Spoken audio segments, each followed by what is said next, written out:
Você falou muito de programação de algoritmo. Muito obrigado, Caio e Rose. Só para a gente poder tentar facilitar e diferenciar, Rômulo, quando a gente fala de programação de algoritmo, a gente não fala em lançar fórmula no Excel.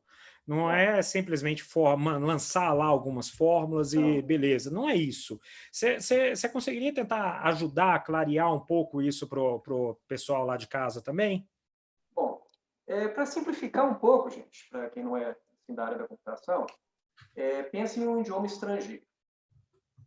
Você tem uma língua estrangeira a mesma função que você está falando no português, que é você construir um raciocínio, uma frase, para que o seu interlocutor consiga compreender o sentido exato que você queria transmitir.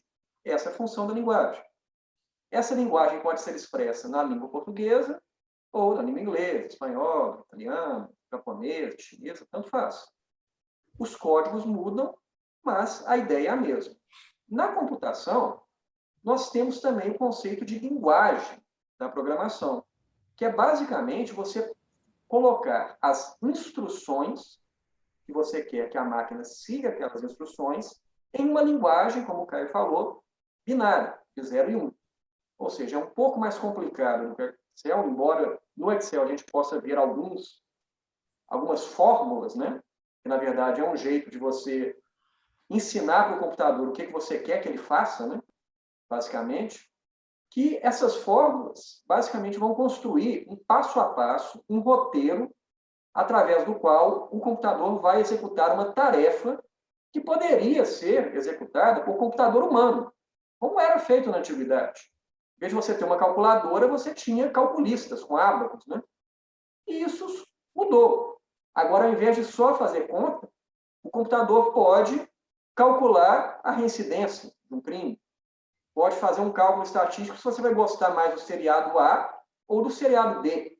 Como ele faz isso? Você vai ensinar o computador, programar um algoritmo, que ele vai seguir um passo a passo pré-ordenado de pequenas tarefas. No caso do Vitor, leia a jurisprudência do Supremo inteiro.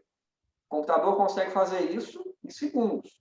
A gente, seres humanos, né, estamos presos ao nosso tempo.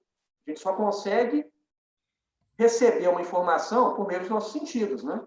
Notadamente audição e visão.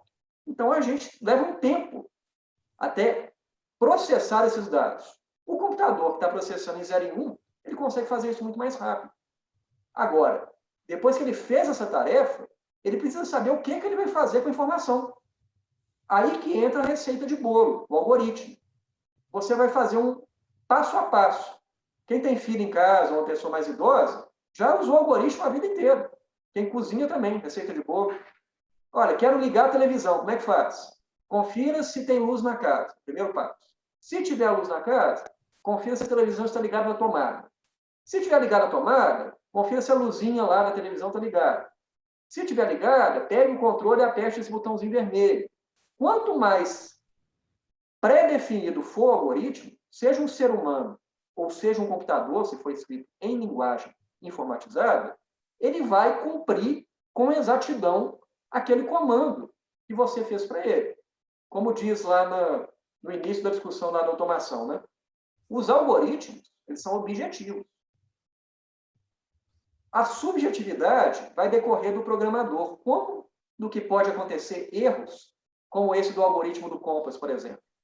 Bom, podem ter duas espécies de erros. Ou o sujeito que programou o algoritmo fez de um jeito que ele achava que estava falando certo, mas o computador entendeu errado. É o exemplo do sujeito, assim, a gente brinca muito, né, com os amigos portugueses, né, que eles têm uma visão mais literal das coisas, né? Então, fala o seguinte, ó, Manuel, vai lá na padaria para mim e vê se tem ovos, tá? Se tiver, traz 2 leites. Aí volta o Manuel com 2 leites, falando, sim, tinha ovos. Ele fez certo. Eu não pedi para trazer o ovo e o leite. A construção da frase, da linguagem que você fez, induziu ele ao erro. Computador da mesma forma. Então, você pode ter erros de programação por inépcia, imprudência ou realmente descuido, não culposo do programador. Mas você pode ter, e aí que entra na fase que a Rose falou, né? os erros conscientes da programação. Também podem ser mal ou bem intencionados. Creio que o sujeito que fez o Compass não achou que estava sendo mal intencionado quando ele colocou à disposição do mercado um algoritmo que tinha esse viés de preconceito. Ou então, quando o Google colocou o algoritmo de reconhecimento facial e começou a identificar pessoas negras com primatas. Não deve ter sido, creio que não, né? O objetivo deliberado, mas foi uma limitação do algoritmo, porque o programador se baseou nos próprios vieses, achando que estava fazendo um sistema correto. Olha, cruzei as informações, estudei tudo, então esse algoritmo está perfeito para ser utilizado. E não necessariamente vai ser o caso. Outra situação dramática também em relação a crimes virtuais é o caso dos carros autodirigíveis, né? Tem até pesquisa na UFMG agora sobre isso. Esses carros autodirigíveis, como ele deve se comportar numa situação que vai ocorrer um acidente? Vai matar o motorista? Vai matar o passageiro?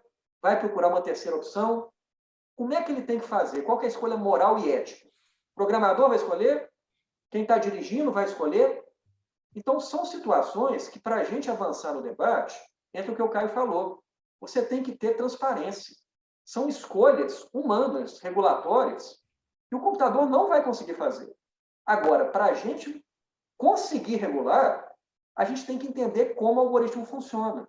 Se não tanto no carro automático, quanto no caso das plataformas que fazem o geopricing, né? A questão de aumentar ou diminuir o preço, de questão de plataforma de trabalho, Uber, iFood e tudo mais, saber qual é a oferta de consumidor, qual a oferta de empregador, para saber qual o preço que vai fixar.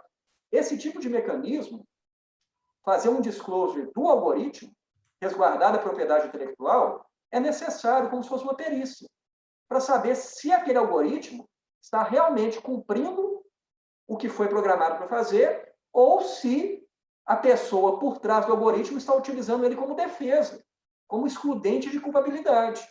Porque, se for esse o caso, a ferramenta está sendo utilizada, mesmo a ferramenta perfeita, está sendo utilizada com desvio de finalidade. A mesma coisa, né, Rose? Você adquirir um bem lícito e usar ele para praticar um crime. Exato. Então, você pode ter um problema na construção do algoritmo para fins manifestamente ilícitos, ou, através de uma ferramenta tecnicamente ilícita, o ser humano por trás dele, que tem assimetria de informação, propagandeia que não estão coletando seus dados pessoais, mas, na verdade, está. Como é que eu vou saber isso? Vou ter que saber exatamente como aquele algoritmo dele está funcionando. Se dentro do algoritmo tiver um comando, capte os dados pessoais, já dá para saber que ele está mentindo. Mas, como o jurista não tem noção da linguagem de programação, é a mesma coisa da informação estar escrita em chinês. Vai estar lá e a gente não vai descobrir. O que, é que vai acontecer? Julgamentos injustos e advogados batendo cabeça sem saber como coibir essas condutas. Ô, Rômulo, muito obrigado. Você tocou num ponto aí super legal, que é a questão de regulação.